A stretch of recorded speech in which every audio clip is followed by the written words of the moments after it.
Salam la famille, toujours pas d'intro, mais toujours un plaisir de parler football, surtout après les victoires du FC Barcelone.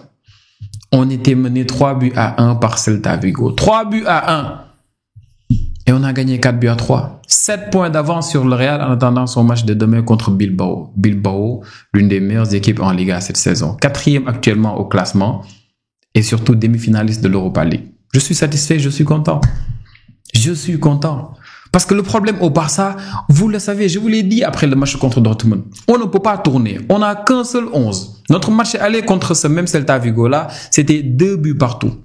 Yamal n'avait pas joué, on avait souffert en haut. On avait réussi à mettre 2 buts dans ce match-là. Mais Casado a pris un rouge et après, escalada. Koundé a fait des erreurs individuelles, c'était compliqué.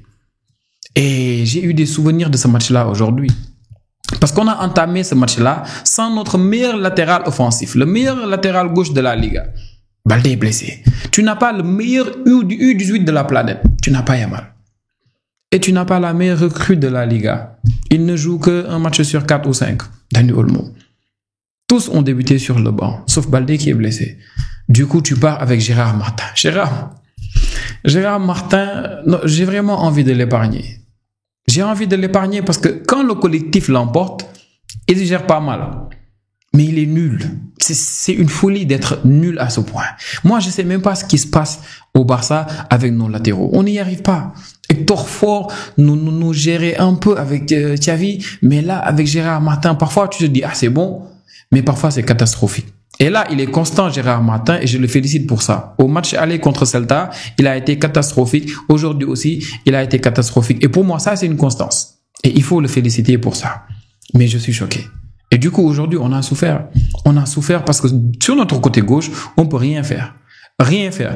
Inigo Martinez, et regarde Gérard Martin. Gérard Martin, regarde Inigo Martinez. Inigo Martinez fait une rétropasse. Il dit, si c'est juste lui, jamais. Parce qu'à chaque fois que Pedri ou De Jong au milieu, il se retournait et regardait Gérard Martin, il soupirait, il revenait derrière ou bien il passait par l'autre côté. On était obligé de passer que par Rafinha. Et Rafinha, il peut 1 ou 2, 3 fois faire quelque chose, mais c'est compliqué avec un Koundé d'aujourd'hui. Ce Koundé d'aujourd'hui-là, pour moi, c'était difficile aussi, Koundé aujourd'hui. C'était compliqué. Non, vraiment, le Barça est lessivé. Yamal lessivé, ce Barça-là est lessivé.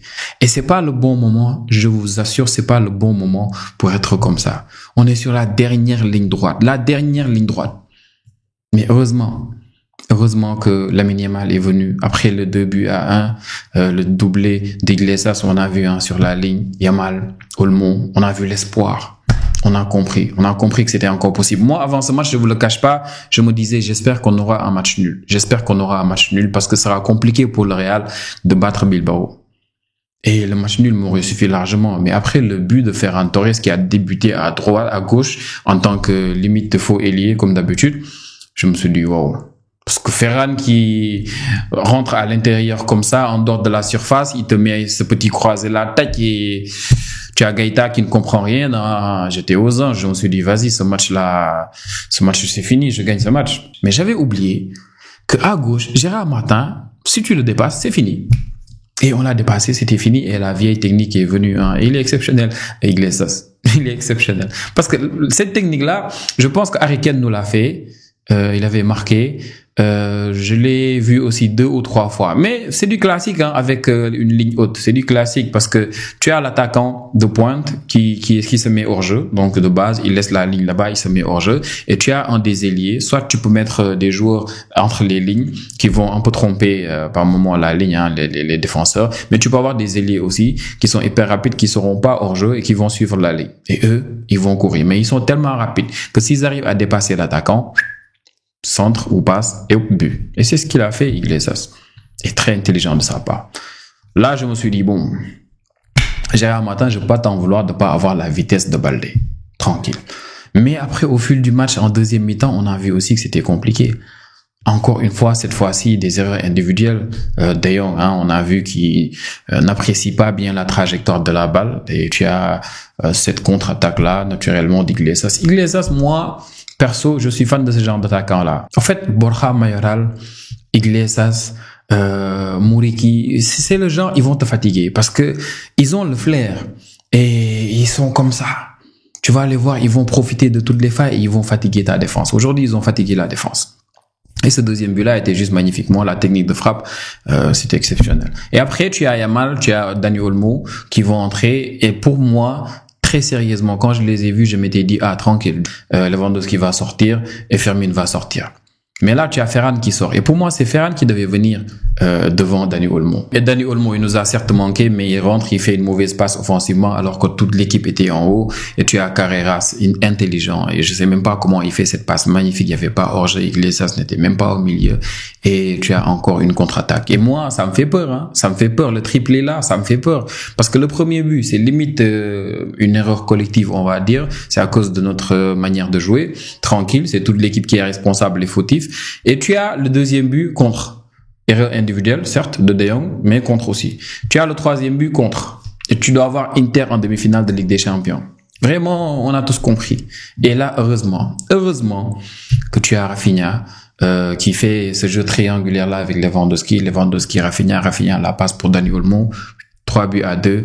Quelques minutes après, on a vu Lamine Yamal. Lamine Yamal, à chaque fois qu'il ne joue pas, le Barça le sent et le ressent.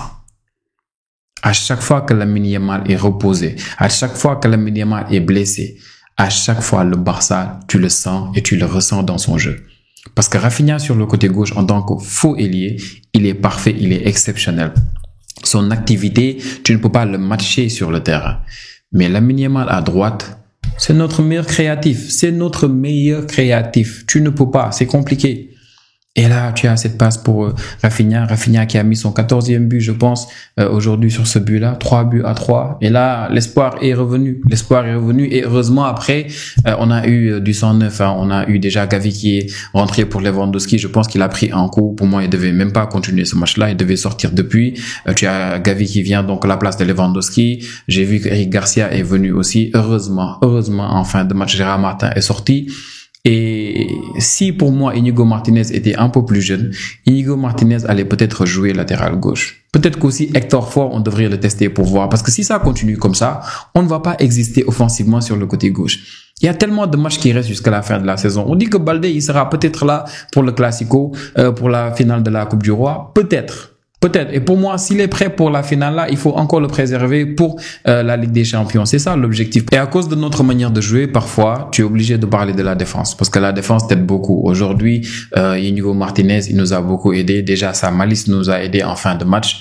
Hein, vous avez vu l'action dont je parle parce que l'attaquant il se couche, il y a rouge pour Íñigo Martínez, mais heureusement il a eu la malice et par moment aussi on a vu naturellement Szczęsny comme d'habitude, il y a une action où avant de sortir Iglesias il était encore parti en contre. Tu as Kubarsi qui joue le hors-jeu, il était limite, ça continuait, donc tu as naturellement Szczęsny qui fait son taf. Tu as aussi Koundé qui est revenu sur cette action. Koundé aujourd'hui, Gérard Martin était le pire défenseur du Barça, le deuxième c'était Koundé, trop d'erreurs. En fin de match, il était tellement fatigué qu'il ne s'alignait même pas bien. Koundé, c'est compliqué. En fait, au Barça, on doit recruter, c'est vrai.